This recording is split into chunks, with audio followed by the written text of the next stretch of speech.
Welcome back to History Teller YT, where the past comes alive. Today, we journey to 1453, a year that changed the course of history forever, the Fall of Constantinople. Imagine towering walls that had withstood centuries suddenly trembling under the roar of massive cannons. Picture the legendary Hagia Sophia, the heart of Byzantine splendor, transformed as the Ottoman army marches in. From the brilliant strategies of Sultan Mehmed II to the final stand of Emperor Constantine XI. This is a story of courage, innovation, and the end of an era. Over the next 2 hours, we'll explore every detail. The battles, the heroes, the culture, the trade, the religious shifts, and the global consequences that reshaped Europe and the world. So settle in, because by the time this journey is over, you won't just know history, you'll feel it. Let's dive into the fall of Constantinople.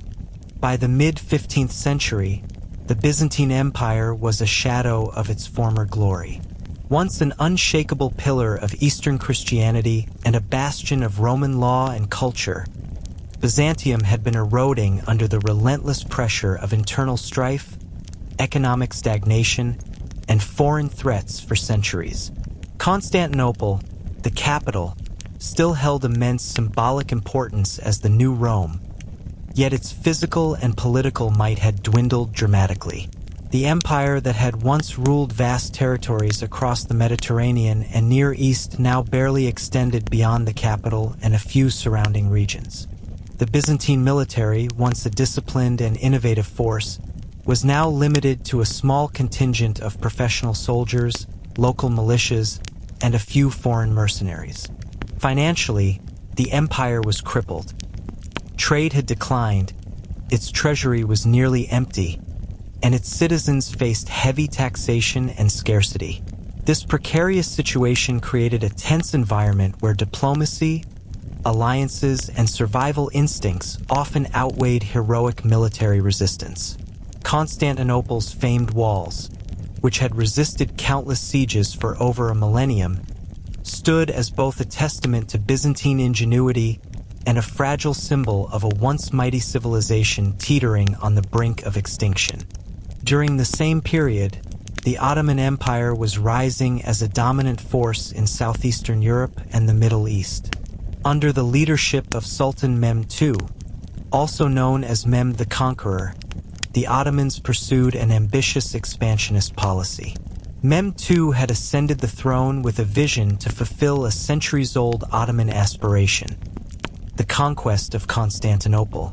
Strategically located on the Bosporus Strait, Constantinople represented not only a cultural and religious prize, but also the key to controlling trade routes between Europe and Asia. The Ottomans had already encroached on Byzantine territory, steadily isolating the capital by capturing surrounding fortresses and cities. By 1453, Constantinople was effectively a besieged enclave, surrounded on nearly all sides by Ottoman forces.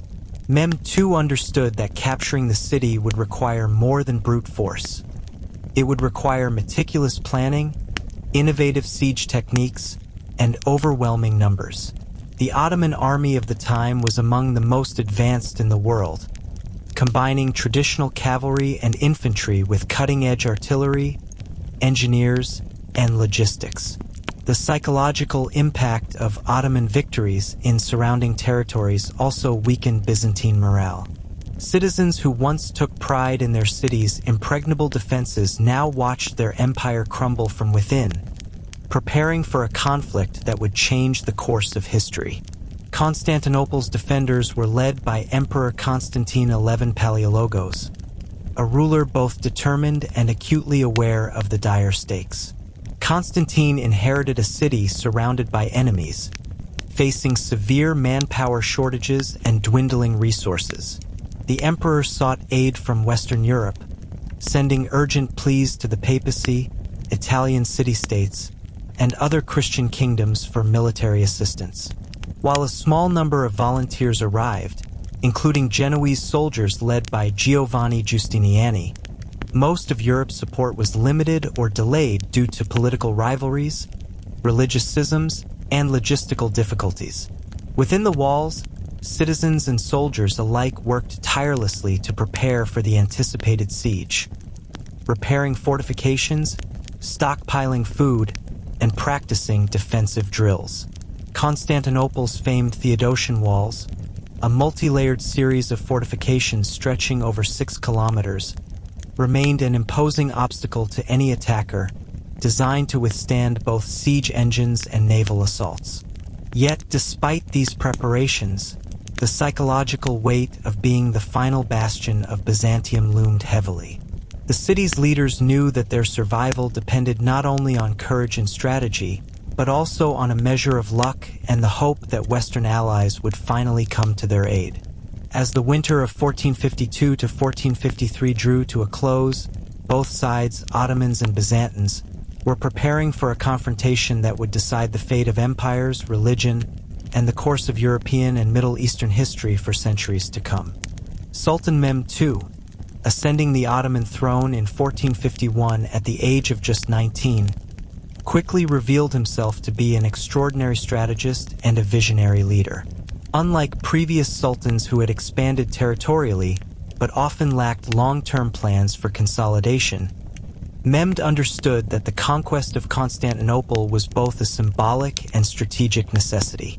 For him, the city represented the final jewel of a fragmented Byzantine Empire, a prize that would solidify his legacy and establish the Ottoman Empire as the preeminent power of the Eastern Mediterranean. Beyond prestige, Mehmed knew that controlling Constantinople would give the Ottomans unrivaled command over critical trade routes between Europe and Asia, particularly along the Bosporus Strait. He invested considerable time in studying the city's defenses, consulting engineers, cartographers, and scholars to develop a plan that could overcome centuries-old fortifications. His ambitions were not merely military. He envisioned a transformed Constantinople under Ottoman rule, a thriving cosmopolitan hub reflecting both Islamic and Byzantine architectural and cultural traditions. Mehmed's confidence and decisiveness inspired his army and court, but he also understood the importance of discipline, intelligence, and careful planning. He began assembling a massive army, estimated at 80,000 to 100,000 men, a mixture of elite janissaries, cavalry, engineers, and artillery experts. He also began constructing one of the most formidable siege artillery arsenals in history, including enormous cannons capable of breaching the legendary Theodosian Walls that had withstood countless sieges for over a millennium. Central to Mehmed II's strategy was the revolutionary use of artillery. Under the guidance of Hungarian engineer Orban, the Ottomans commissioned a massive cannon capable of firing stone balls over half a ton in weight. This cannon, later called the Basilica by some chroniclers, was specifically designed to break through the Theodosian Walls, which had successfully repelled invasions for centuries. Constructing, transporting, and assembling such colossal weaponry required unprecedented logistical coordination. Teams of hundreds of laborers, blacksmiths, and engineers worked day and night to move the cannon over difficult terrain, using oxen, sledges, and rollers to maneuver it into position. In addition to the artillery, Mehmed oversaw the construction of temporary fortresses, supply depots, and camps around Constantinople, effectively isolating the city. The Ottomans employed a naval blockade to cut off maritime access, ensuring that the Byzantines could neither receive reinforcements nor sustain trade. Mehmed's meticulous attention to logistics extended to the provision of food, ammunition, and medical care for his troops, anticipating a prolonged siege. The preparation demonstrated not only the military might of the Ottomans, but also the sophistication of their planning, combining technology, engineering, and strategy to overcome a city that many had deemed impregnable. Mehmed understood that sheer numbers alone would not suffice. The conquest of Constantinople required innovation, patience, and relentless pressure, which he was determined to deliver. In addition to the physical preparations, Mehmed II employed psychological tactics to weaken Byzantine resistance. He sent envoys to Constantinople offering terms of surrender, promising safety and protection for citizens if they submitted without resistance. At the same time, he spread messages designed to intimidate the population, emphasizing the overwhelming strength of his forces and hinting at the destruction that awaited if the city resisted. Internally, Constantine XI struggled to maintain morale among his citizens, many of whom had lived through years of decline and isolation. The emperor attempted to rally both troops and civilians, invoking religious duty, historical pride, and the memory of past Byzantine victories. Western Europe's delayed support made the psychological battle even more intense. While Mehmed inspired confidence and discipline among his soldiers, Constantine faced growing anxiety among his population. Citizens worried that the promised reinforcements from Venice, Genoa, and the papacy might never arrive, and this uncertainty threatened to erode morale. The Ottoman siege preparations, therefore, were not limited to cannons and fortifications. They included psychological and diplomatic maneuvers that sought to undermine the city from within, setting the stage for a confrontation that would test the limits of human endurance, courage, and ingenuity. By early 1453, the city's defenders could see the Ottoman lines tightening, the cannons being positioned, and the shadow of impending doom stretching across Constantinople, signaling that the moment of reckoning was near. In early April 1453, the Ottoman forces fully encircled Constantinople, signaling the commencement of what would become one of the most famous sieges in history. Sultan Mehmed II positioned his troops strategically on both the land and sea fronts. On land, tens of thousands of soldiers established fortified camps around the city's walls, ensuring no gap remained through which reinforcements or supplies could reach the defenders. The Ottomans employed advanced military techniques for the period, including trench networks, siege towers, and mobile artillery platforms. On the sea, Mehmed deployed a fleet to blockade the Golden Horn, the city's northern harbor, which had historically allowed Constantinople to receive supplies and reinforcements by water. To circumvent the formidable chain that protected the harbor, the Ottomans performed a daring and innovative maneuver, dragging their ships over greased logs across the Galata Peninsula, from the Bosporus into the Golden Horn. This allowed them to bypass the chain and place additional pressure on the defenders. For the Byzantines, the sight of Ottoman forces so meticulously organized and relentless in their preparation was both terrifying and demoralizing. Despite the confidence inspired by their ancient walls, Constantine XI and his small army faced a daunting reality. They were vastly outnumbered, and the enemy combined cunning strategy with overwhelming manpower and state-of-the-art weaponry, leaving the defenders with little room for error. The most decisive element of Mehmed II's siege strategy was his artillery, which marked a turning point in siege warfare. The enormous cannons constructed under Hungarian engineer Orban were deployed against the Theodosian Walls. Their massive stone projectiles capable of cracking sections of the walls that had resisted attacks for over 1,000 years. From dawn to dusk, Ottoman engineers meticulously aimed the cannons, targeting the same sections of the wall repeatedly. The thunderous impact of these bombardments sent tremors through the city, destroyed sections of ramparts, and killed both defenders and civilians alike. Despite the bravery of Byzantine soldiers and volunteers, who worked tirelessly to repair breaches and repel attacks, the walls began to show their vulnerabilities.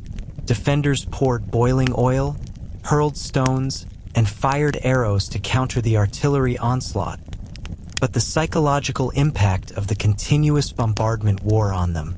The deafening roar of cannons, combined with the ground-shaking explosions and the sight of crumbling walls, gradually undermined morale.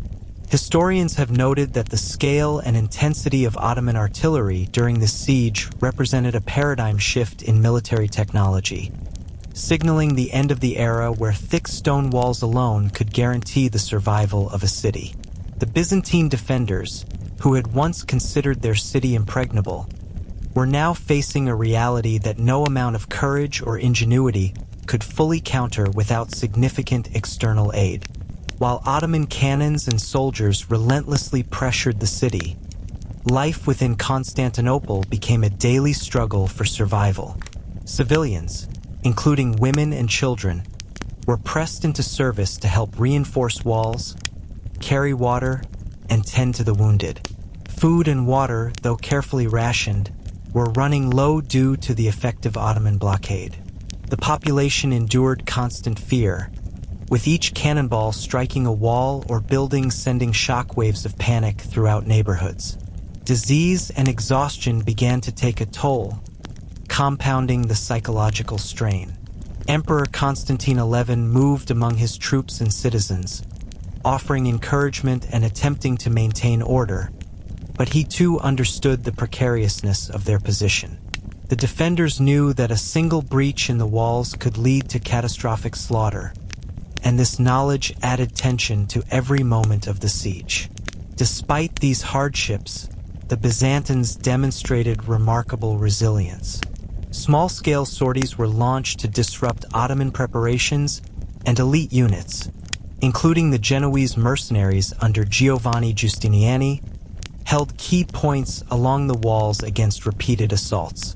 Yet as April wore on, it became painfully clear that Constantinople's fate was hanging by a thread. Every day brought new devastation from the Ottoman cannons. Every night required grueling repairs and vigilance, and the population lived under the shadow of annihilation, illustrating both the human cost of warfare and the desperate bravery of a civilization confronting its possible end. By mid-April 1453, the Ottoman siege had escalated into an unrelenting and multidimensional assault. Sultan Mehmed II understood that patience and persistence were crucial to overcoming Constantinople's formidable defenses. The Ottomans expanded their use of siege engines, employing massive towers, battering rams, and mobile artillery platforms designed to scale or breach the Theodosian Walls. Daily bombardments continued with unprecedented intensity, leaving the city constantly on edge. Inside the walls, the Byzantines worked tirelessly to repair damages, block breaches, and maintain morale, but exhaustion was taking its toll. Civilians assisted soldiers by hauling stones, filling in crumbling ramparts, and tending to the injured, while children and the elderly were often called to carry supplies and deliver messages between sectors. Emperor Constantine XI tirelessly supervised these efforts, moving along the walls to inspire his soldiers and civilians alike, reminding them that the city's survival depended on their collective courage. The psychological warfare employed by the Ottomans, sending envoys promising mercy if the city surrendered, further strained the defenders' resolve. Many citizens feared betrayal from within or the failure of promised Western reinforcements, while the constant bombardment served as a grim reminder of the overwhelming might arrayed against them. Every cannonball that crashed into the walls seemed to signal the inevitable, and yet the defenders persisted, epitomizing resilience in the face of overwhelming odds. While the land assault was devastating, the naval aspect of the siege was equally crucial. Constantinople's strategic position allowed it to control both the Bosporus Strait and the Golden Horn, key maritime gateways.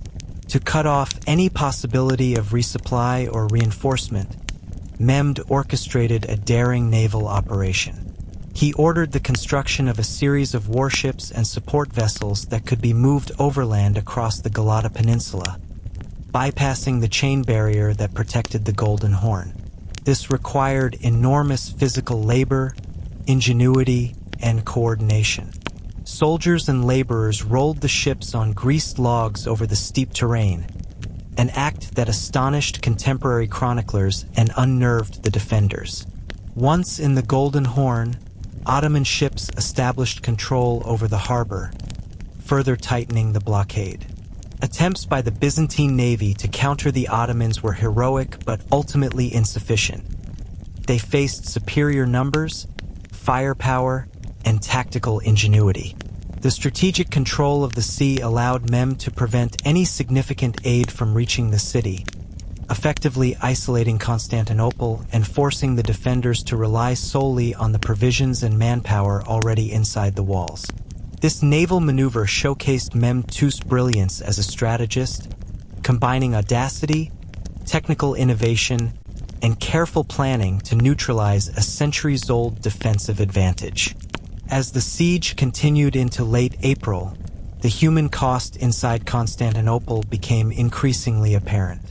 The defenders, though outnumbered and exhausted, displayed extraordinary courage and ingenuity. The elite Genoese troops under Giovanni Giustiniani held crucial positions on the land walls, repelling multiple Ottoman assaults with discipline and skill. Civilians worked alongside soldiers, carrying water to douse fires, repairing shattered walls, and even participating in combat when necessary. Religious leaders encouraged the populace, emphasizing the sanctity of their city and the defense of Christianity. Emperor Constantine XI remained a steadfast figure, personally leading sorties to inspire soldiers and counter Ottoman advances. Despite these efforts, the psychological strain was immense. Each day brought the sound of thunderous cannon fire, screams of the wounded, and the destruction of parts of their city. Families lived in constant fear, knowing that any breach could lead to massacre and pillage. Disease, exhaustion, and hunger exacerbated the situation, while the lack of timely Western assistance only intensified anxiety. The defenders' resilience in the face of overwhelming odds highlighted not only the bravery of a dwindling empire, but also the tragic reality that human courage alone was insufficient against the relentless might of Mehmed II's meticulously organized forces. The stage was set for the final, decisive confrontations that would determine the fate of Constantinople and the Byzantine Empire itself. By early May 1453, the relentless Ottoman siege had taken its toll on Constantinople's defenses. The massive cannons, particularly the enormous bombards engineered by Orban, had created significant breaches in the once impenetrable Theodosian Walls.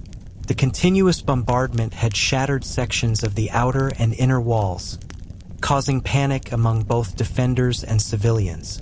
Soldiers scrambled to fill gaps with stones, debris, and hastily constructed barricades, but the persistent attacks made their efforts increasingly futile. Ottoman siege towers and ladders were positioned at the weakened points, preparing for the final storming of the city. Sultan Mehmed II, recognizing that prolonged siege could allow Western reinforcements to arrive, decided it was time to launch a concentrated assault. His forces, disciplined and experienced, began coordinated attacks along multiple fronts. Infantry advanced alongside siege towers, while archers and artillery crews provided suppressive fire. The defenders, though valiant and resolute, were vastly outnumbered. The combination of human fatigue, dwindling supplies, and psychological strain meant that every hour brought the city closer to collapse. Emperor Constantine XI personally oversaw the defense of critical points, inspiring his men with courage and determination. But even he could not prevent the inevitability of the breaches growing larger with each successive Ottoman attack. Despite the overwhelming odds, the defenders of Constantinople demonstrated extraordinary heroism. Giovanni Giustiniani, the Genoese captain commanding the elite mercenary forces, played a pivotal role in maintaining key positions along the walls. Together with Constantine XI, he led counterattacks against Ottoman troops attempting to scale the ramparts. Soldiers used every available means: boiling oil, stones, arrows, and fire to repel attackers. Civilians, including women and older men, assisted in shoring up weakened fortifications and transporting ammunition. The defenders' bravery, however, was matched by the Ottoman determination. Mehmed II's forces were meticulously organized, with assault waves carefully timed and coordinated to exploit any vulnerability in the walls. The Ottomans combined direct frontal assaults with sapping techniques, attempting to undermine sections of the fortifications and create openings for troops to enter. Despite the defenders' relentless courage, the sheer numbers and firepower of the Ottomans began to overwhelm even the strongest sections of the walls. This phase of the siege demonstrated the brutal reality of medieval warfare, where valor and skill could delay but rarely prevent the inevitable when facing a technologically advanced and strategically superior enemy. On the night of May 28, 1453, the city of Constantinople faced the imminence of its final assault. The defenders repaired the last breaches and prepared for what they knew could be their final battle.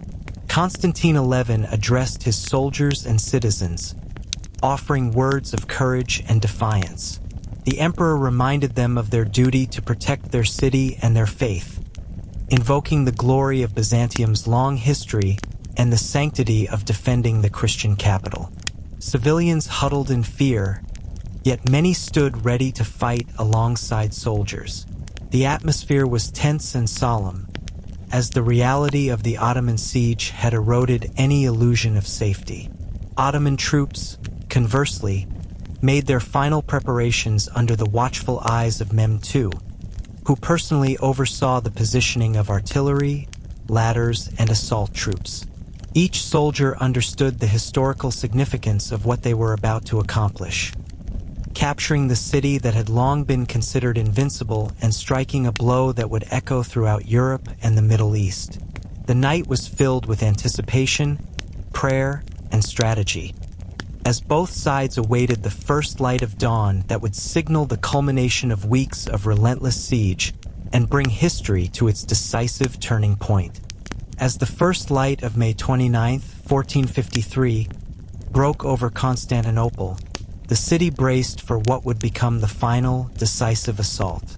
Sultan Mehmed II had meticulously prepared his forces for a multi-pronged attack, combining infantry, elite janissaries, and siege equipment to overwhelm the defenders. From the east and north, Ottoman troops advanced toward the weakened sections of the Theodosian Walls, while the ships in the Golden Horn provided support and prevented any attempt at naval escape. The massive cannons, which had already battered the walls for weeks, continued to fire relentlessly, creating smoke, debris, and fear among the defenders. Constantine XI, aware that surrender was no longer an option, personally led his men at the walls, inspiring resistance with courage and determination.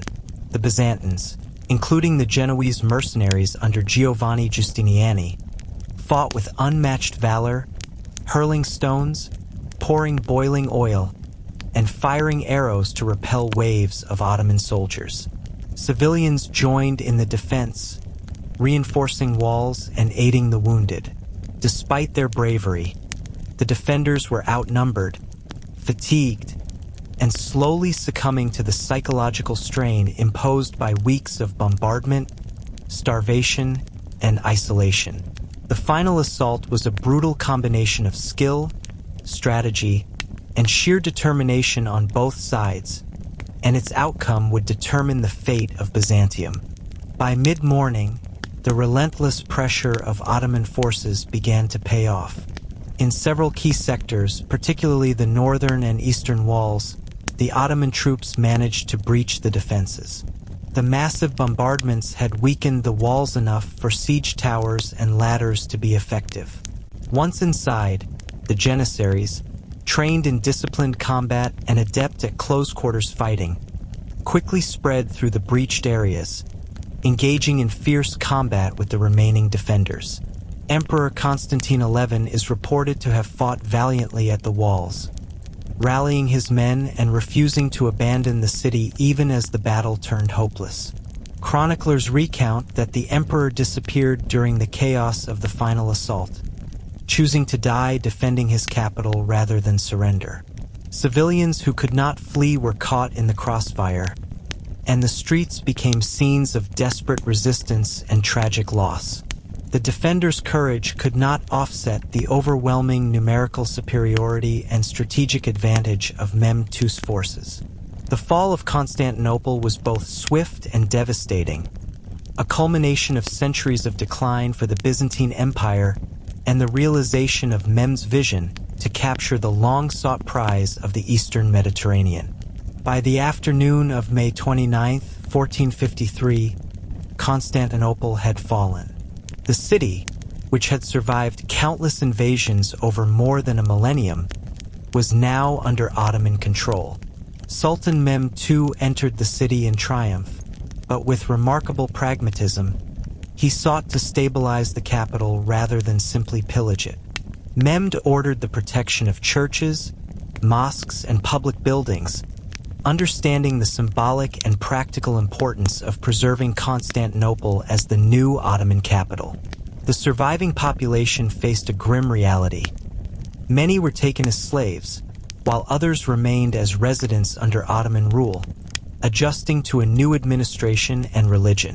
The fall of Constantinople marked the definitive end of the Byzantine Empire and symbolized the end of the Middle Ages, shifting the balance of power toward the Ottoman Empire and redefining trade, politics, and religion in Europe and the Near East.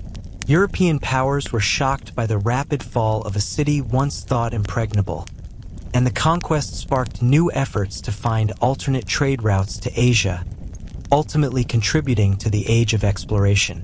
Mehmed II's victory demonstrated the transformative impact of gunpowder technology, strategic planning, and military innovation, cementing his legacy as one of history's great conquerors.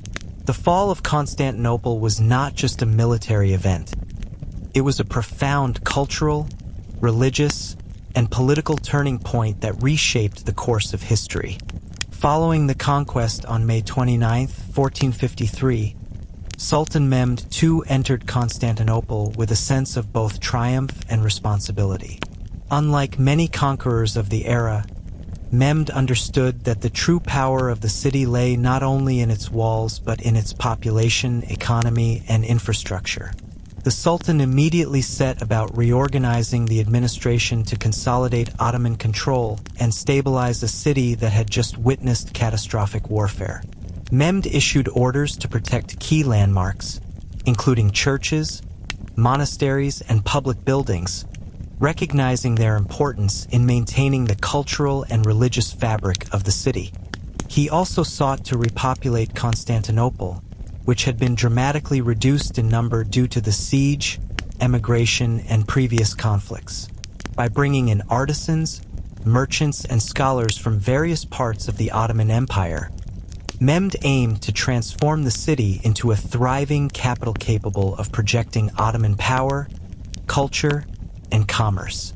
Tax reforms and land grants were implemented to ensure loyalty among both new and surviving residents, blending pragmatism with strategic foresight.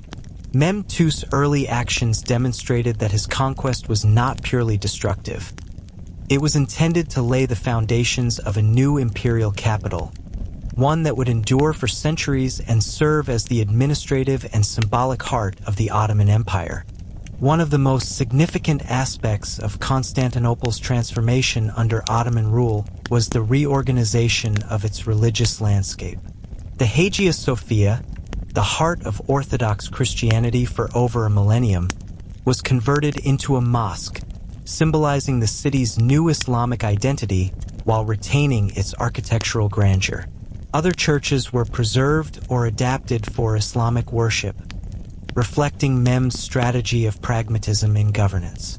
The Sultan's approach allowed for a degree of religious continuity, as non-Muslim communities were often allowed to practice their faith under the millet system, though they now lived under Ottoman law and taxation. This blending of continuity and change helped to stabilize the population and integrate the diverse communities within the city. Artisans, scholars, and architects from across the Ottoman realm were encouraged to settle in Constantinople, contributing to a cultural renaissance that blended Byzantine traditions with Islamic art, architecture, and administration. This fusion would eventually give the city a unique character, one that reflected both its imperial past and its new status as the Ottoman capital. The transformation was not immediate. It required careful management of social, economic, and religious tensions. But Mehmed's vision established a framework that allowed Constantinople to flourish under Ottoman rule. Political significance and the rise of Istanbul. Mehmed II recognized that Constantinople's strategic position on the Bosporus Strait gave the city immense political and economic significance. By controlling the city, the Ottomans could dominate trade between the Black Sea and the Mediterranean, exert influence over both European and Asian territories, and project military power throughout the region. Mehmed's administration undertook significant urban development projects, including the repair of fortifications, construction of new roads, and establishment of public markets to revitalize the city's economy and infrastructure. This redevelopment encouraged migration from other parts of the empire, gradually increasing the population and diversity of the city. Over time, Constantinople became a vibrant hub of commerce, culture, and politics, eventually adopting the name Istanbul, which reflected its integration into the Ottoman imperial framework. The fall of the city also had profound international consequences. European powers, alarmed by the loss of a Christian stronghold, accelerated efforts to explore alternate trade routes to Asia, indirectly contributing to the age of exploration. Simultaneously, the Ottoman Empire's prestige and influence grew, making Mehmed II a central figure in global politics. The transformation of Constantinople into Istanbul was therefore not just a local change but a pivotal moment in world history, signaling the rise of a new empire and the reshaping of the geopolitical landscape of the 15th century. The news of Constantinople's fall reached Europe with unprecedented speed and provoked shock, fear, and disbelief. For centuries, Constantinople had been regarded as an impregnable bastion of Christianity in the East, and its sudden capture by the Ottomans under Mehmed II stunned monarchs, clergy, and scholars alike. European rulers feared that the Ottoman Empire, now controlling the key gateway between Europe and Asia, might expand further into the continent, threatening both trade routes and Christian territories. The fall undermined centuries of perceived security.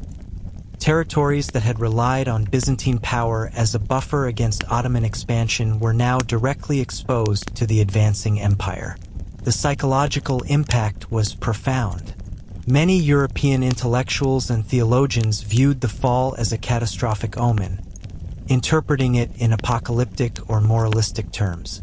Meanwhile, Western military strategists were forced to reconsider defenses, alliances, and the feasibility of resisting Ottoman incursions.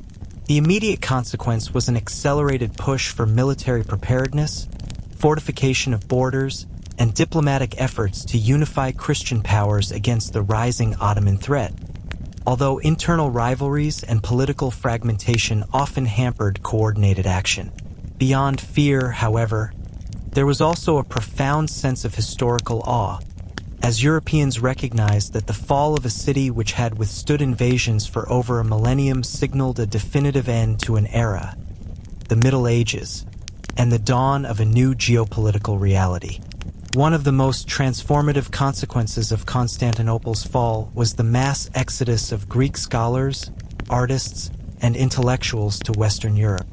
As the Byzantine capital fell, many fled to cities such as Florence, Venice, Rome, and Paris, bringing with them invaluable manuscripts, knowledge of Greek language and philosophy, and expertise in classical arts and sciences. This influx of knowledge acted as a catalyst for the European Renaissance. The works of Plato, Aristotle, and other ancient thinkers, long preserved in Byzantine libraries, became more widely accessible to Western scholars than ever before. Techniques in art, architecture, and engineering, refined over centuries in Byzantium, began to influence Western culture, contributing to innovations in perspective, design, and urban planning.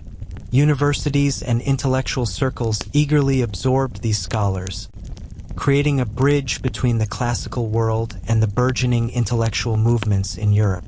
The fall of Constantinople, while devastating politically and militarily, inadvertently became a conduit for cultural and intellectual renewal, demonstrating how moments of catastrophe can simultaneously serve as catalysts for progress.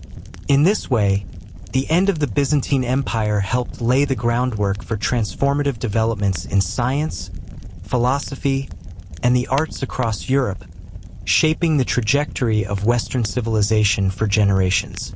The fall of Constantinople also had profound economic consequences.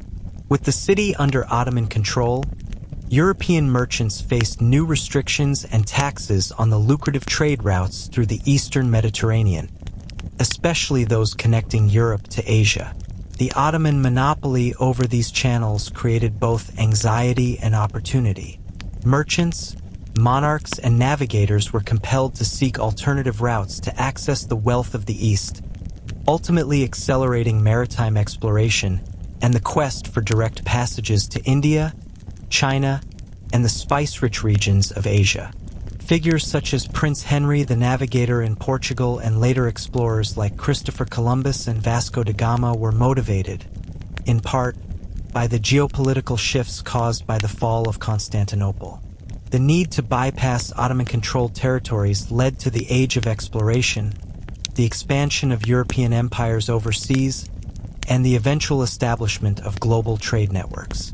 In this sense, the capture of Constantinople not only reshaped the immediate political and military landscape, but also indirectly fostered the rise of European maritime power, the globalization of trade, and the profound cultural exchanges that define the early modern period. The fall of a single city thus had ramifications far beyond its walls, influencing the course of global history for centuries to come. Following the conquest, Sultan Mehmed II moved quickly to consolidate Ottoman control over Constantinople. He understood that seizing a city was only the first step. Maintaining it as the heart of his empire required careful administration, population management, and strategic planning. The city, though physically magnificent, had suffered from years of decline and the devastation of siege warfare. Mehmed divided Constantinople into districts under the supervision of appointed officials, ensuring that governance was both centralized and locally responsive. The Sultan also integrated surviving Byzantine elites and new Ottoman administrators into the bureaucratic structure, blending experience with loyalty to the new regime. Law and order were established through a combination of existing Byzantine frameworks and Ottoman legal codes, including Sharia for Muslim inhabitants and the millet system for non-Muslim communities. This approach allowed for relative stability in a city that had been traumatized by war and uncertainty. Mehmed II understood the importance of demonstrating strength while also providing opportunities for inhabitants to rebuild their lives, a strategy that minimized resistance and encouraged loyalty. By asserting authority swiftly and effectively, Mehmed transformed Constantinople from a conquered city into a functioning imperial capital, projecting Ottoman power across Europe and Asia while laying the foundations for a cosmopolitan, administratively organized metropolis. Mehmed II's vision extended beyond military and administrative consolidation. He sought to transform Constantinople into a thriving, culturally rich capital that would rival the great cities of Europe and the Middle East. Urban planning initiatives were immediately undertaken. Damaged roads were repaired, marketplaces were revitalized, and water systems were reconstructed to improve sanitation and access for residents. The Sultan commissioned the construction of mosques, palaces, baths, and bridges, blending Ottoman architectural traditions with the city's Byzantine heritage. One of the most iconic transformations was the conversion of the Hagia Sophia into a mosque, preserving its grandeur while imbuing it with new religious significance. Residential areas were reorganized to accommodate a growing population, including migrants, soldiers, and administrators brought in from across the empire. Educational and cultural institutions were also encouraged. Scholars, artisans, and architects from various regions contributed to the city's development, fostering a flourishing intellectual and artistic environment. The fusion of Byzantine architectural excellence with Ottoman design innovations created a unique urban identity, establishing Constantinople as a symbol of imperial might, cultural sophistication, and religious integration. Mehmed's urban transformation was not only practical but also ideological, signaling the dawn of a new era where Constantinople would stand as the shining heart of a resurgent and expansive Ottoman Empire. Critical to Mehmed II's consolidation of Constantinople was the repopulation and economic revitalization of the city. The population had been drastically reduced by war, famine, and emigration, leaving neighborhoods sparsely inhabited. Mehmed encouraged settlement by relocating populations from other parts of the Ottoman Empire, including Turks, Greeks, Armenians, Jews, and others, to create a diverse and productive citizenry. Markets were reopened and trade networks re-established, connecting Constantinople to Mediterranean, Black Sea, and Silk Road commerce. Artisans, merchants, and scholars were given incentives to settle in the city, ensuring economic vitality and cultural dynamism. Religious tolerance was pragmatically applied to maintain social stability, allowing Christians and Jews to continue practicing their faith while integrating into the Ottoman system. Military garrisons were stationed strategically to ensure security without suppressing civilian life, creating a balance between control and prosperity. Over time, Constantinople emerged as a bustling, multicultural capital with a thriving economy, vibrant social life, and strategic importance that reflected Mehmed II's vision. The city became a hub of learning, commerce, and political authority, embodying the strength and adaptability of the Ottoman Empire. Through these comprehensive measures, administrative, architectural, and social, Mehmed II ensured that the conquest of Constantinople would not be a fleeting victory, but the foundation of a lasting imperial center that would influence global history for centuries. One of the defining features of the siege of Constantinople was the unprecedented use of gunpowder artillery, marking a turning point in military history. Sultan Mehmed II's army utilized enormous cannons, including the massive bombard constructed by Hungarian engineer Orban, which could hurl stone balls weighing over half a ton against the city's formidable Theodosian Walls. These walls had withstood countless invasions for over a millennium, but the concentrated and continuous firepower demonstrated that traditional fortifications could no longer guarantee invulnerability. The Ottomans used both massive siege cannons for wall breaches and smaller, more mobile artillery to support infantry attacks, creating a layered approach to bombardment that maximized damage while maintaining operational flexibility. The psychological impact of these weapons cannot be overstated. The deafening roar of cannon fire, the destruction of centuries-old fortifications, and the death toll it caused weakened not only the physical defenses but also the morale of the defenders. The use of gunpowder in such a coordinated and technologically advanced way set a precedent for European and Middle Eastern military planning, showing that innovation in artillery could decisively alter the outcome of protracted sieges. Beyond artillery, the siege of Constantinople showcased exceptional military engineering and tactical coordination. The Ottomans constructed temporary fortifications, siege towers, ramps, and mobile platforms to adapt to the city's formidable defenses. Notably, they executed a daring naval maneuver by transporting ships overland across the Galata Peninsula into the Golden Horn, bypassing the massive chain that had historically protected the harbor.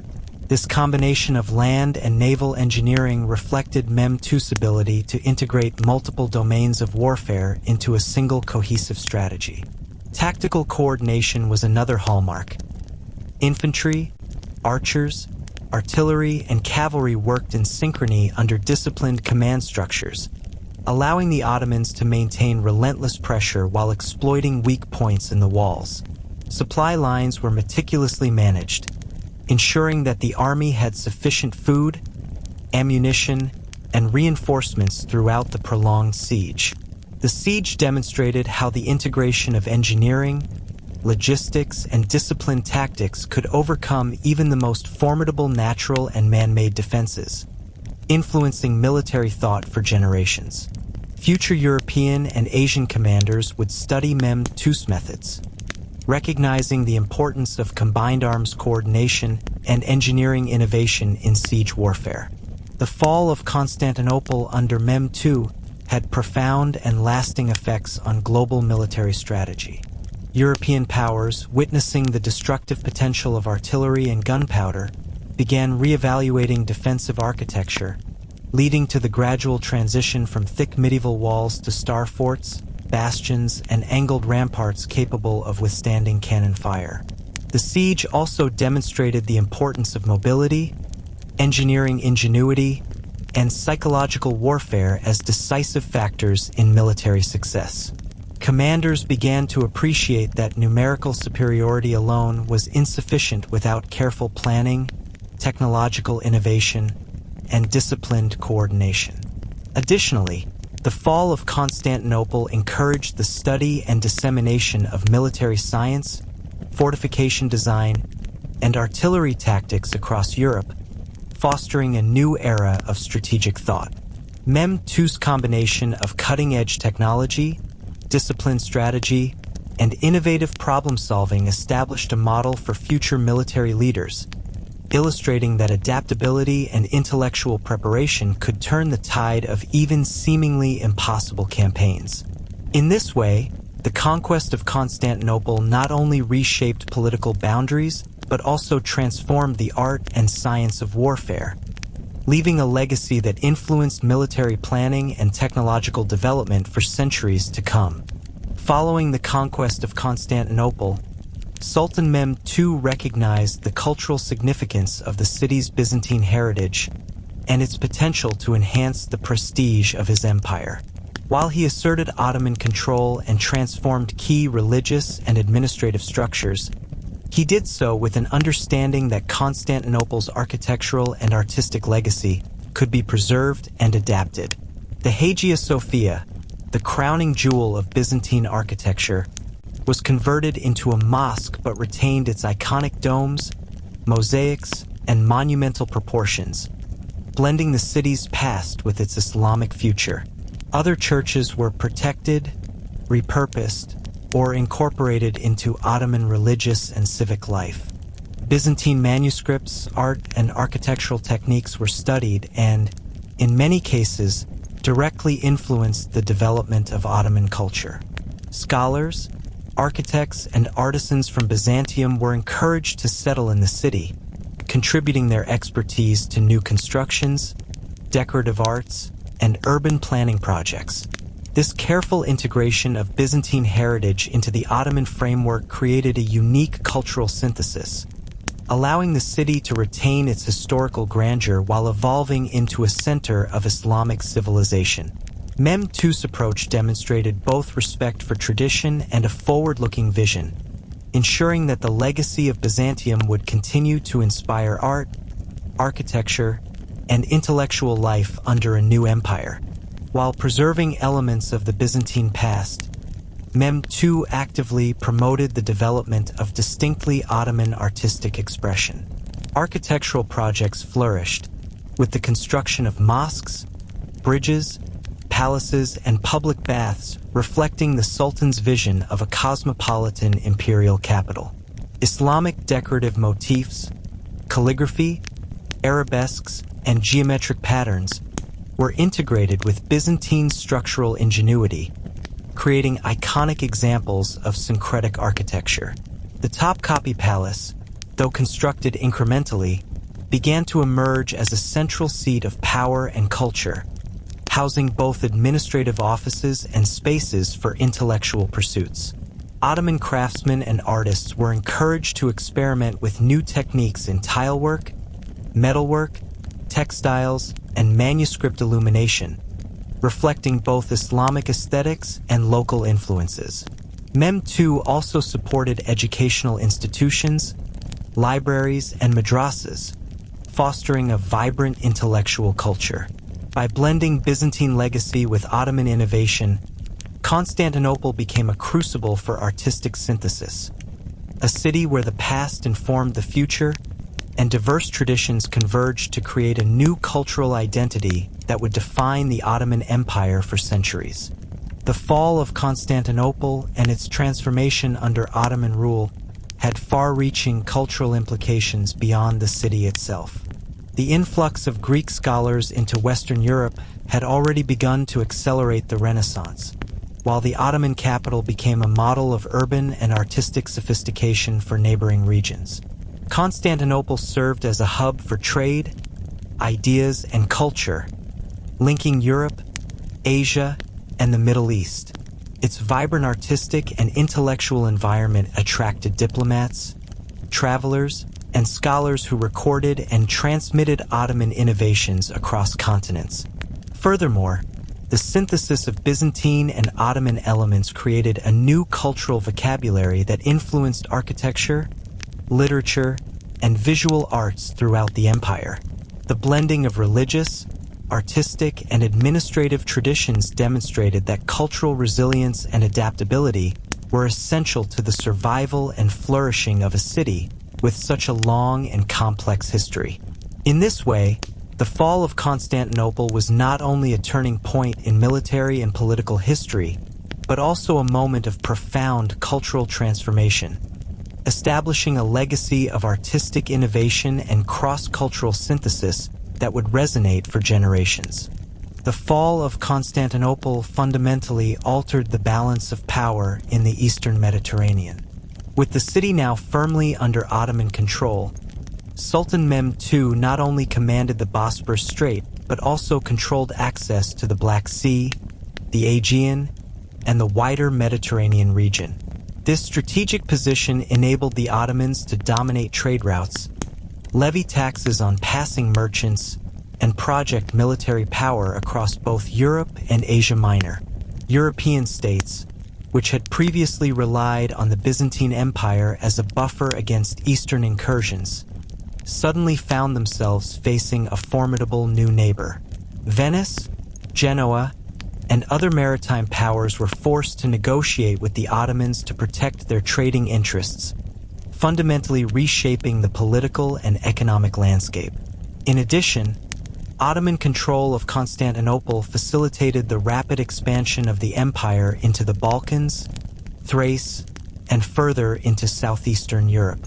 Mehmed II's ability to consolidate the city's defenses and integrate it into a growing imperial system ensured that Constantinople was not merely a symbolic conquest but a functional strategic hub, capable of supporting military campaigns, trade, and administration simultaneously. The implications were profound. Europe faced a potent, centralized empire that could influence diplomacy, economics, and warfare on an unprecedented scale. The shock of Constantinople's fall reverberated throughout Europe, prompting immediate responses aimed at countering Ottoman expansion. Monarchs and city-states began fortifying border territories, constructing new castles, walls, and military garrisons to defend against potential incursions. Diplomatic efforts were intensified as European powers sought alliances to present a unified front against the Ottomans, though internal rivalries and political fragmentation often limited these efforts. Military theorists studied Mehmed II's campaign, analyzing the combination of artillery, disciplined infantry, and naval coordination that led to the city's capture. Additionally, the fall accelerated the search for alternative trade routes to the east, as merchants sought to bypass Ottoman-controlled pathways. Portugal and Spain, in particular, invested heavily in maritime exploration, ultimately leading to the Age of Discovery.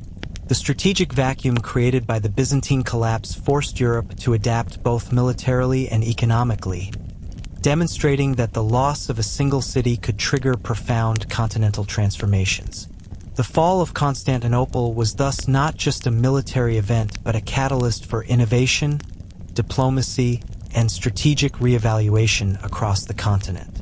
With Constantinople secure, Mehmed II used the city as a springboard for rapid territorial expansion. The capture of the Byzantine capital provided a central base from which to conduct campaigns in the Balkans, Anatolia, and beyond. Ottoman forces moved decisively into Serbia, Bosnia, and other Balkan regions, consolidating power and integrating conquered territories into the empire's administrative and military structures. Constantinople served as both a logistical hub and a symbolic center, reinforcing Mehmed's authority and the legitimacy of Ottoman rule. Trade flourished, tax revenues increased, and the city became a model of governance, administration, and urban planning. Mehmed's ability to balance military conquest with economic development and cultural integration ensured the long-term stability of the Ottoman Empire, turning Constantinople into a durable imperial capital. Over time, the city's transformation from a beleaguered Byzantine stronghold into a vibrant Ottoman metropolis exemplified the empire's capacity to absorb, adapt, and expand, illustrating the profound impact that a single, strategically positioned city could have on the course of regional and global history. The fall of Constantinople thus marked the beginning of a new era in which the Ottoman Empire emerged as a dominant political, economic, and military power in Europe and the Middle East. Following the siege and conquest, Constantinople's population had been drastically reduced due to casualties, enslavement, and migration. Recognizing the city's potential as the heart of his empire, Sultan Mehmed II implemented a comprehensive repopulation strategy to restore Constantinople to a thriving metropolis. Families, artisans, merchants, and scholars were relocated from other parts of the Ottoman Empire, including Anatolia, the Balkans, and the Levant. Incentives such as tax exemptions, land grants, and employment opportunities were offered to encourage settlement. This influx of diverse populations created a cosmopolitan urban environment, blending Turks, Greeks, Armenians, Jews, and other communities. Social integration was encouraged through pragmatic policies that balanced Ottoman authority with local traditions. Religious freedom was allowed under the millet system, enabling Christians and Jews to continue practicing their faith while participating in civic and economic life. The repopulation efforts revitalized neighborhoods, reopened marketplaces, and fostered new forms of social interaction. This deliberate strategy not only ensured the stability of Constantinople, but also laid the foundation for its future as Istanbul, a vibrant city where multiple cultures, languages, and traditions coexisted under Ottoman governance. By strategically managing population growth, Mehmed II transformed a war-torn, depopulated city into a dynamic capital capable of supporting trade, administration, and cultural life. Economic revitalization was a priority for Mehmed II, who understood that a prosperous capital would strengthen both political control and military capacity. Constantinople's strategic location on the Bosporus Strait made it a critical hub for trade between Europe and Asia. Markets were restored and expanded, attracting merchants from across the Mediterranean, the Middle East, and beyond. Commodities such as silk, spices, grain, and textiles flowed through the city, fueling economic growth and creating opportunities for local artisans and traders. Guilds were organized to regulate production and maintain quality standards, while port facilities and caravan routes were improved to facilitate trade. The city's economy benefited not only from local activity but also from Ottoman control over surrounding territories, which provided both raw materials and labor. Taxation was carefully calibrated to encourage commerce without overburdening residents, further stimulating growth. This economic revival helped solidify Ottoman authority, as prosperity reinforced loyalty and created a sense of stability after decades of decline and conflict. The bustling marketplaces, the exchange of goods and ideas, and the integration of Constantinople into Ottoman trade networks exemplified how economic policy could underpin political and social consolidation in a newly conquered city. As the population grew and commerce flourished, daily life in Constantinople became increasingly vibrant and diverse. Neighborhoods were organized around communal spaces, mosques, churches, bazaars, and baths, providing both social and religious hubs. Artisans and craftsmen contributed to a thriving cultural landscape, producing textiles, ceramics, metalwork, and manuscripts that reflected the fusion of Byzantine and Ottoman styles. Educational institutions, including madrasas and libraries, promoted scholarship and intellectual exchange, attracting students and thinkers from across the empire. Festivals, religious ceremonies, and public gatherings reinforced social cohesion and cultural identity. The blending of different communities fostered a cosmopolitan environment where multiple languages, traditions, and cuisines coexisted, enriching the city's cultural fabric. Despite the challenges of integrating a war-torn city, Mehmed II's policies and the resilience of its inhabitants ensured that Constantinople regained its status as a major urban center. The daily rhythm of life, commerce, education, worship, and cultural expression demonstrated how a city could recover and thrive after a devastating conquest.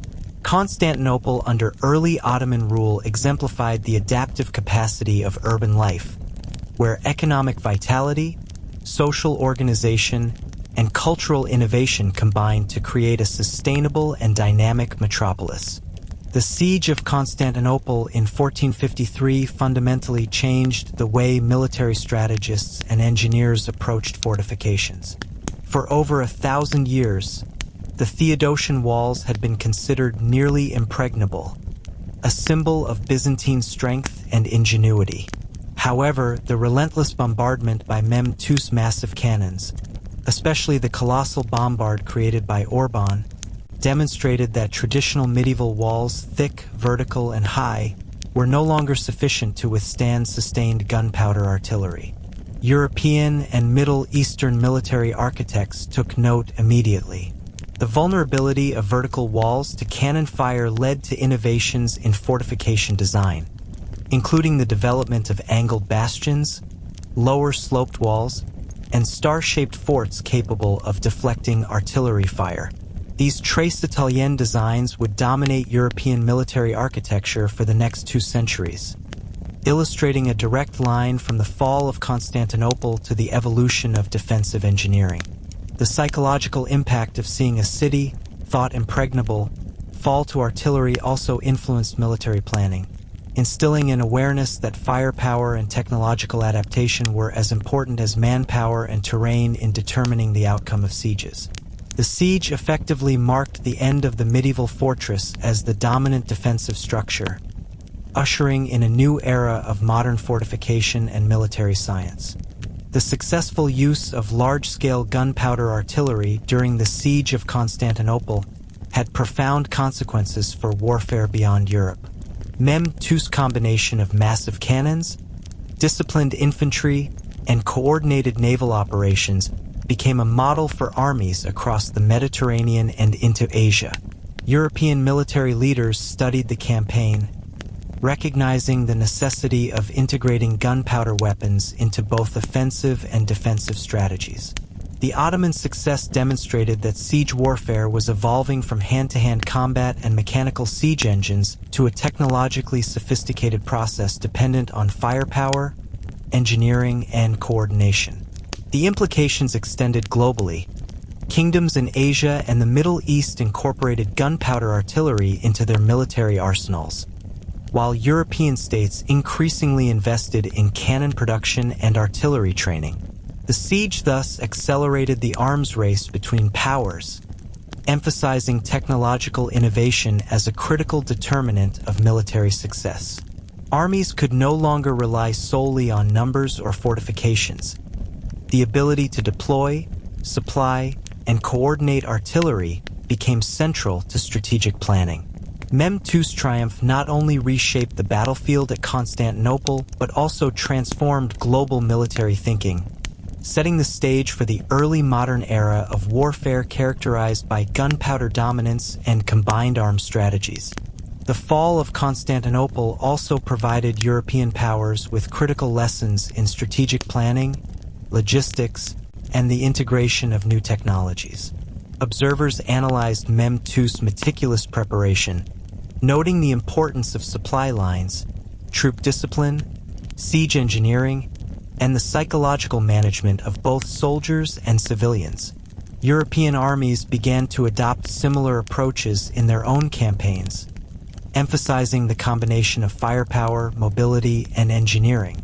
The siege highlighted the need for collaboration between infantry, artillery, and naval forces, as Mehmed's operations in both the land and the Golden Horn sectors illustrated the advantage of multi-domain coordination. Furthermore, the rapid collapse of a long-standing defensive stronghold encouraged European states to invest in military innovation, professional standing armies, and early forms of conscription to meet the changing nature of warfare. The lessons of Constantinople reverberated in battles and sieges for centuries, influencing conflicts such as the Italian Wars, the Ottoman Habsburg Wars, and campaigns across the Mediterranean. In this way, the siege's military legacy extended far beyond the city's walls, reshaping how armies were structured, fortified, and commanded across Europe and beyond, leaving a lasting imprint on the history of warfare. After the fall of Constantinople, Sultan Mehmed II focused not only on the city itself, but also on integrating the surrounding conquered territories into a cohesive Ottoman administrative framework. The Balkans, Thrace, and parts of Anatolia, previously under Byzantine influence or fragmented rule, were systematically reorganized into provinces called sanjaks, each overseen by a governor or sanjak bey. Taxation systems were standardized to ensure a predictable flow of revenue to Constantinople, while local elites who pledged loyalty were often retained to facilitate governance and reduce the likelihood of rebellion. This pragmatic approach allowed Mehmed to consolidate power quickly and efficiently while maintaining social stability in regions newly brought under Ottoman control. Courts and local administrations were staffed by officials trained in both Islamic law and Ottoman bureaucratic procedures, blending existing legal traditions with imperial directives. This administrative integration not only reinforced the Sultan's authority but also allowed for efficient mobilization of resources, troops, and economic activity, setting a template for future Ottoman governance in newly acquired territories across Europe and Asia. The Ottoman Empire understood that economic prosperity was critical to political stability and military strength. Following the capture of Constantinople, Mehmed II worked to integrate the city and its surrounding territories into a unified trade network. The Bosporus Strait became a central artery for commerce, connecting the Black Sea with the Mediterranean, and tolls and taxes were levied on passing ships to generate state revenue. Ottoman control facilitated the safe movement of goods, merchants, and artisans, which encouraged both local production and long-distance trade. Markets in Constantinople were revitalized, and the city became a hub for luxury goods, textiles, spices, and raw materials from across the empire and beyond. By creating predictable commercial regulations, ensuring security, and investing in infrastructure such as roads, bridges, and ports, Mehmed II strengthened the economic integration of newly conquered territories.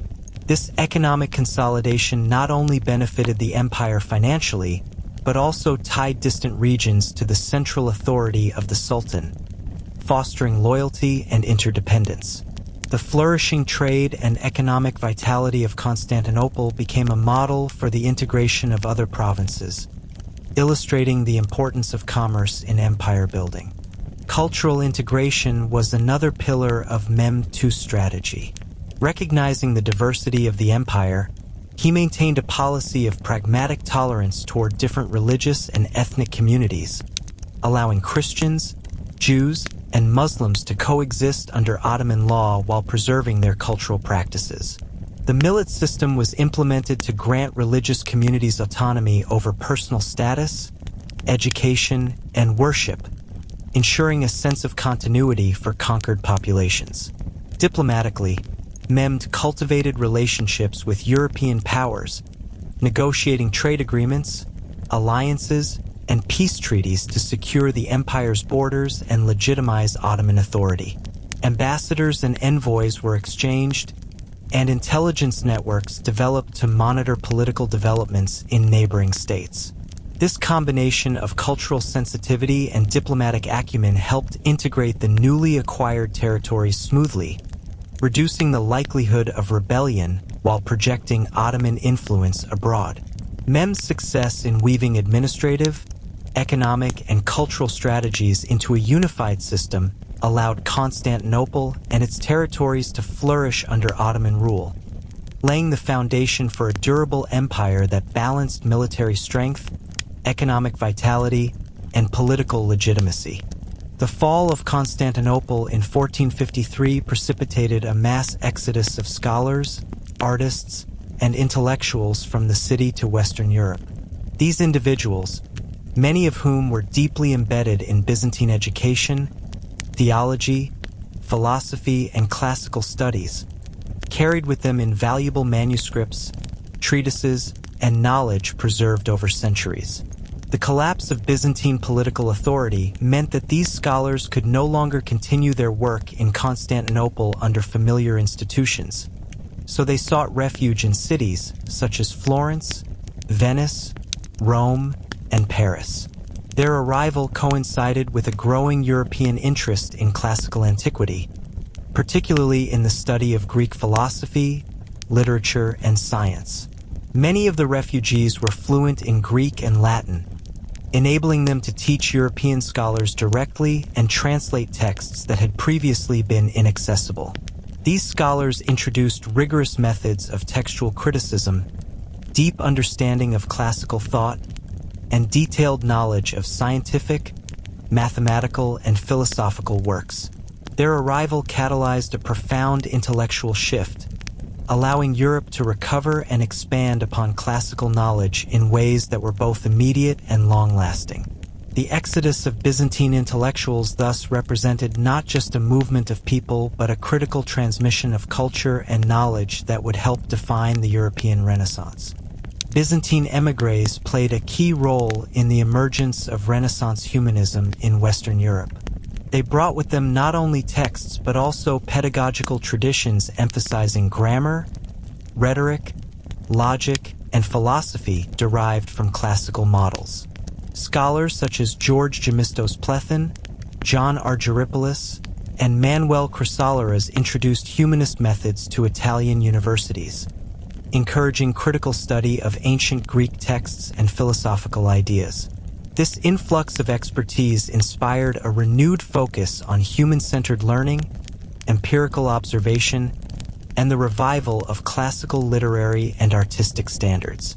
Manuscripts previously unknown or inaccessible in the West, including works of Plato, Aristotle, and other classical authors, were copied, studied, and disseminated widely.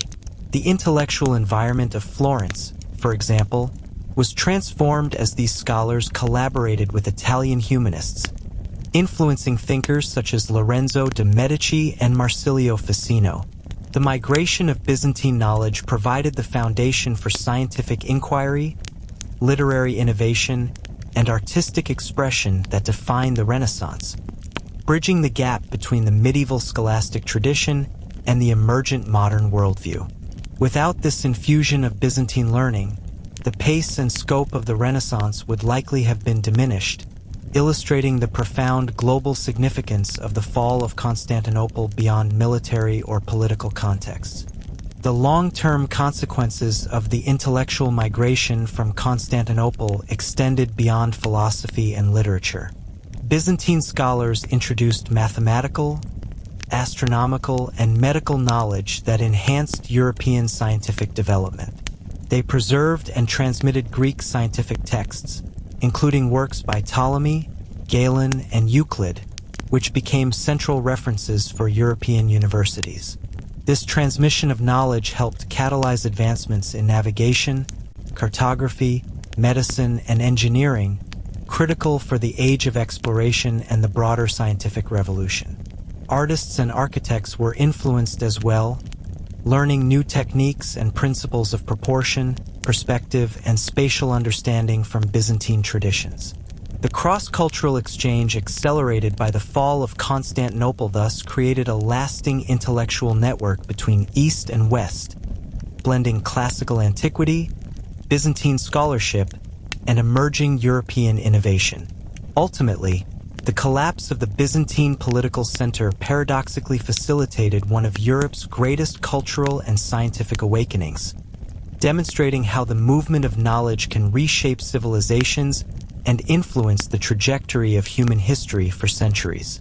Constantinople's fall was therefore not merely a military or political turning point. It was a catalyst for an intellectual and cultural revolution whose effects reverberated throughout Europe and the wider world. The capture of Constantinople gave the Ottoman Empire strategic control over the Bosporus Strait, a critical maritime passage connecting the Black Sea to the Mediterranean. This control was a game-changer for both commerce and military strategy. The Ottomans could now monitor and regulate all shipping entering or leaving the Black Sea, including the transport of grain, timber, and other critical commodities essential to European markets. The seizure of this choke point not only generated substantial revenue through tolls and taxes, but also allowed the Ottomans to exert influence over trade networks that had previously been dominated by Byzantine intermediaries. Venice, Genoa, and other maritime powers, long accustomed to negotiating access with the Byzantine Empire, suddenly faced a more centralized and militarily capable authority.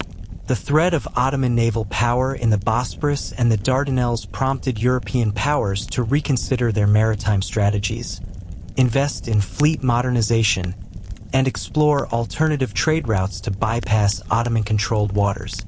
This strategic advantage also enabled Mehmed II to project military power into the Aegean, the Sea of Marmara, and the wider Mediterranean, facilitating amphibious campaigns and securing supply lines for further territorial expansion.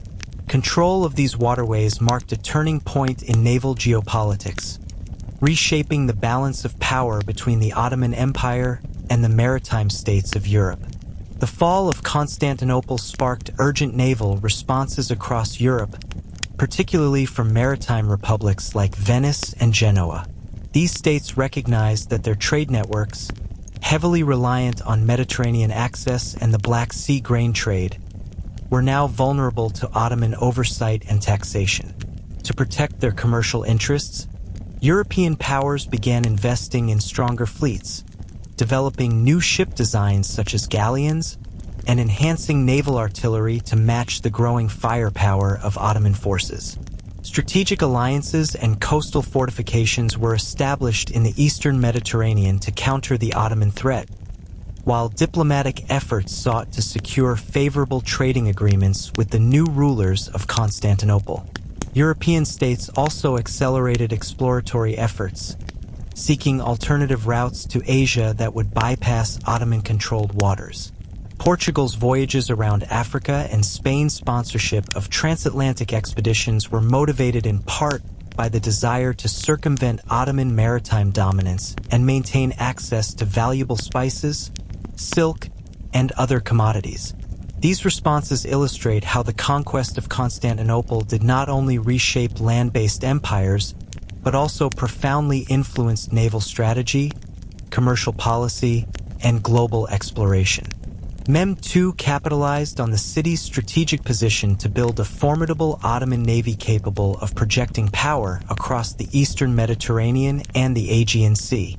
Shipyards were expanded, galleys were constructed at scale, and experienced sailors were recruited from newly integrated territories.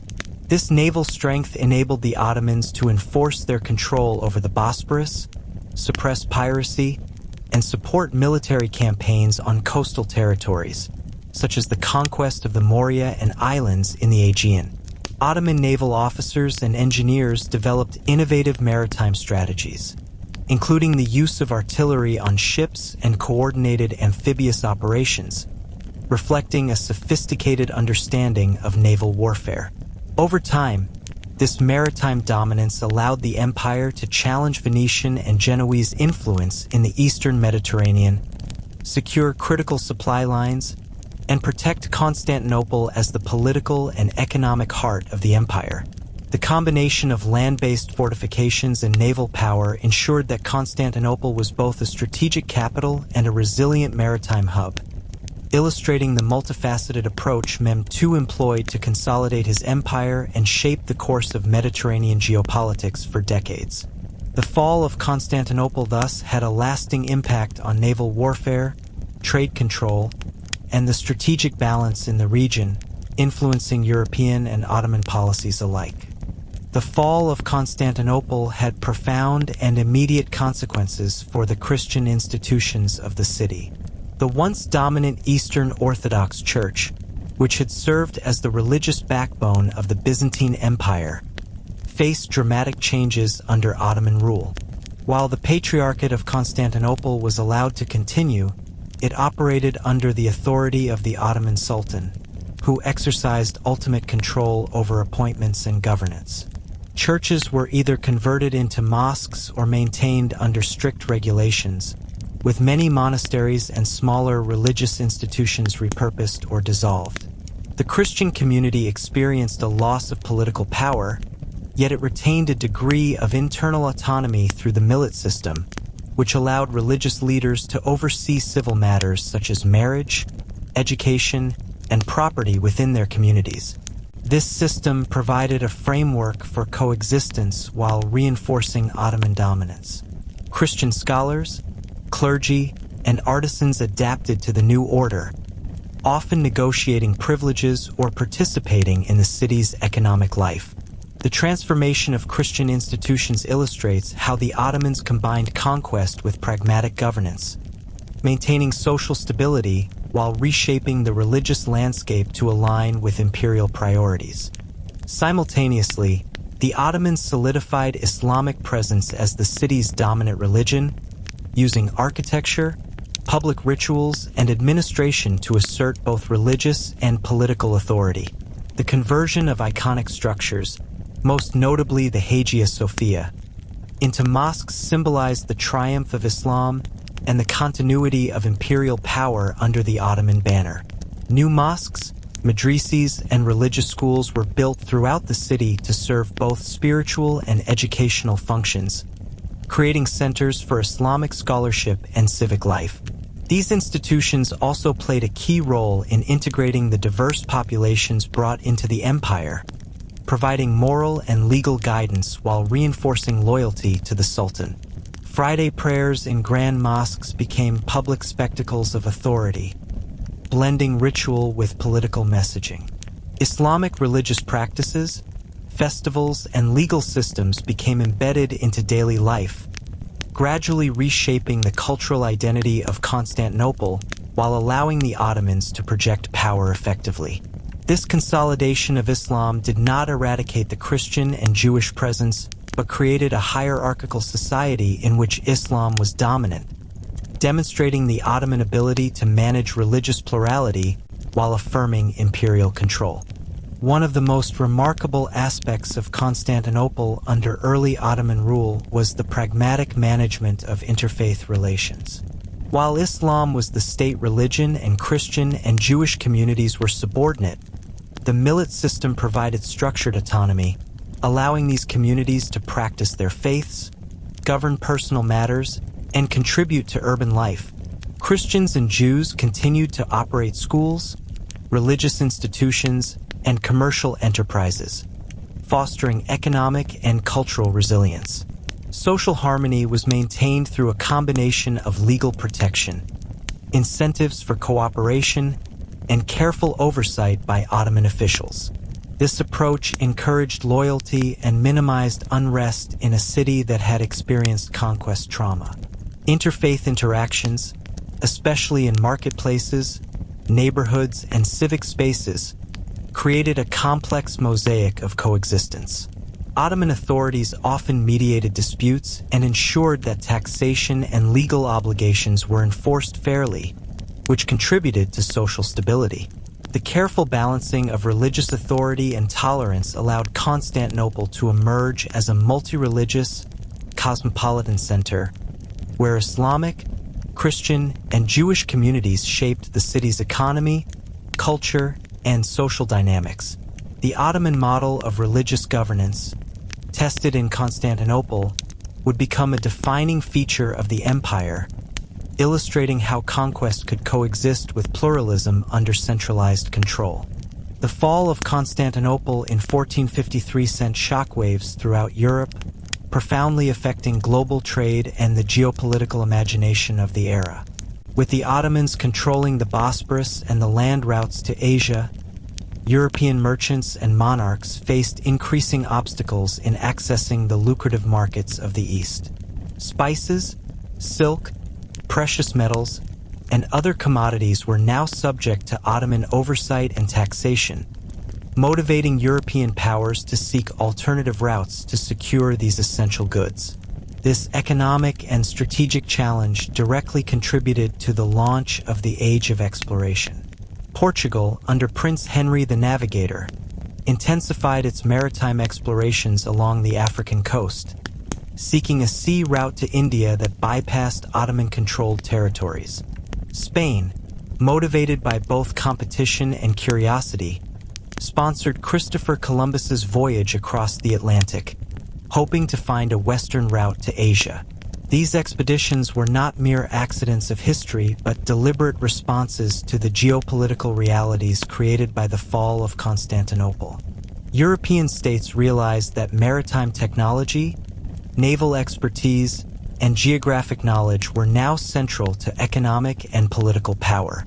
In this way, the conquest of Constantinople acted as a catalyst for the European expansion that would eventually reshape the entire globe, linking continents, trade, and cultures in unprecedented ways. The Ottoman control of Constantinople also forced a recalibration of European economic and diplomatic strategies. Venice and Genoa, which had previously relied on Byzantine intermediaries to facilitate trade with the East, were suddenly operating under Ottoman supervision, requiring negotiations, tribute payments, and carefully managed alliances.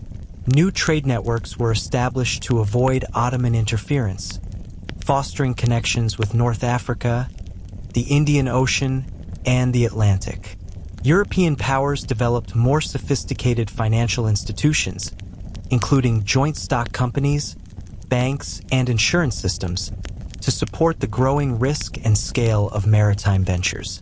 Diplomatically, the fall encouraged unprecedented collaboration as states sought mutual protection against Ottoman expansion while simultaneously competing for trade dominance. Treaties, alliances, and mercantile agreements became critical instruments of statecraft, laying the foundations for the complex balance of power politics that would define Europe in the coming centuries. The conquest of Constantinople thus had ripple effects beyond military and religious spheres, fundamentally reshaping the economic and diplomatic landscape of Europe and catalyzing innovations that would propel global commerce. In the long term, the fall of Constantinople contributed to a global reorientation of power, commerce, and culture.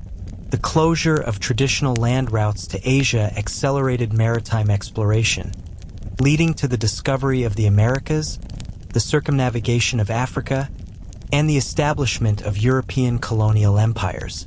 Ottoman dominance over the Eastern Mediterranean also prompted technological and tactical innovations in European naval and military strategy, as states sought to compete with the empire's growing influence. Moreover, the migration of scholars from Byzantium enriched European intellectual life, further fueling scientific inquiry, artistic development, and philosophical exploration. In essence, the fall of Constantinople became a pivotal event linking the medieval world to the early modern period. It reshaped trade networks, inspired exploration, encouraged scientific progress, and shifted the geopolitical balance in ways that extended far beyond the immediate region. The event illustrates how the conquest of a single city can produce cascading effects across continents, influencing the trajectory of global history and setting the stage for the interconnected world of the modern era. Constantinople's fall was not merely a regional transformation. It was a global turning point, bridging the medieval and modern worlds. After the conquest, Sultan Mehmed II immediately set about transforming Constantinople into a vibrant, multi-ethnic imperial capital, which would later be known as Istanbul. The city, once a symbol of Byzantine glory, became the centerpiece of Ottoman political, cultural, and economic life. Mehmed implemented a series of urban planning initiatives, rebuilding damaged neighborhoods, repairing infrastructure, and establishing public institutions. The Hagia Sophia, converted into a mosque, symbolized both the continuity and transformation of imperial authority, linking the city's Byzantine past with its Islamic future. Residential areas were repopulated with Turks, Greeks, Armenians, Jews, and other communities, creating a cosmopolitan urban environment that encouraged trade, scholarship, and cultural exchange. Markets thrived, artisan workshops produced goods for both domestic use and export, and the Ottoman administrative apparatus established governance structures that integrated the city into a wider imperial network. Public spaces, including mosques, schools, hospitals, and baths, facilitated daily life while projecting the power and benevolence of the Sultan. Through these measures, Mehmed II succeeded not only in consolidating control but also in reshaping Constantinople into a durable capital capable of sustaining an empire that would last for centuries. Istanbul became a symbol of Ottoman resilience, creativity, and ambition, demonstrating the ability of a conquering empire to preserve and adapt the heritage of a fallen civilization. The fall of Constantinople had profound political and cultural ramifications that extended far beyond the immediate aftermath of the siege. Politically, it marked the definitive end of the Byzantine Empire and the consolidation of Ottoman dominance in southeastern Europe and the eastern Mediterranean. Mehmed II's victory established the Ottoman Empire as a central player in European diplomacy and trade, reshaping alliances, rivalries, and power dynamics for generations. Culturally, the conquest facilitated the blending of Byzantine, Islamic, and Mediterranean traditions, resulting in a unique artistic and architectural legacy. Ottoman scholars and artisans drew upon Byzantine knowledge in construction, urban planning, and decorative arts, while simultaneously promoting Islamic scholarship and cultural production. Constantinople's libraries, manuscripts, and schools influenced education and intellectual life both within the empire and abroad.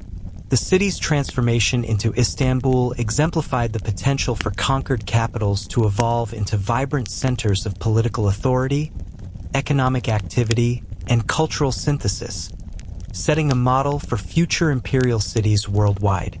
The fall of Constantinople remains one of the most significant turning points in world history. It symbolizes the transition from the medieval era to the early modern period, illustrating the interplay of military innovation, political strategy, and cultural transformation. The conquest inspired European exploration, altered global trade routes, and influenced the development of military science and fortification design. The intellectual migration that followed helped fuel the European Renaissance, while the establishment of Istanbul as an imperial capital demonstrated the enduring power of vision, leadership, and adaptability in reshaping cities and societies. Over the centuries, Istanbul continued to serve as a bridge between continents, religions, and cultures, embodying the legacy of both Byzantine and Ottoman civilizations. Its story illustrates how a single historical event, rooted in conquest and innovation, can have far-reaching effects, shaping political, economic, intellectual, and cultural developments across the globe. The fall of Constantinople in 1453 thus stands as a defining moment that not only ended an empire but also inaugurated a new epoch, leaving a legacy of resilience, adaptation, and historical significance that continues to resonate in contemporary understanding of history, culture, and global interconnectedness. And there you have it, the full story of the fall of Constantinople, a turning point that ended the Byzantine Empire and set the stage for a new world. Today, we've seen how military innovation, leadership, and cultural adaptation changed the fate of a city and an entire region. We've witnessed courage and tragedy, the birth of Istanbul, and the ripple effects that inspired exploration, trade, and the Renaissance. The moral of the story? History is more than dates and battles. It's about resilience, adaptation, and the lessons that echo through time. If you enjoyed this journey and want to uncover more stories that shaped our world, make sure to subscribe to History Teller YT, hit that notification bell, and join us for our next adventure into the past. Thank you for watching, and remember, every story from history has something to teach us today. See you in the next video.